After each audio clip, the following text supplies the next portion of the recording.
Are you looking to view an old post you've shared on Instagram by date on your computer? Well, you're in luck because Instagram has released a new update that makes it easier than ever to search for your old posts by date. In this video, I'll show you step-by-step how to do just that. First, open your Instagram account on your computer. Once you're logged in, head to the bottom left corner and click on the More icon or the three dots. Next, click on Your Activity in the menu that pops up. This will take you to a page where you can see all of your activity on Instagram. From there, navigate to the Photos and Videos section, and then click on the Posts section. Here, you'll be able to see all of the posts you have shared on Instagram. To narrow down your search, click on Sort and Filter. Now, enter the start date and the end date for the period of the post that you're looking for.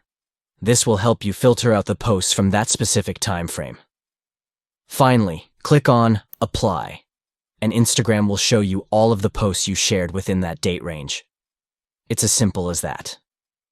With this new update, finding old posts on Instagram by date has never been easier. Give it a try and let us know in the comments if you found this tutorial helpful. Thanks for watching.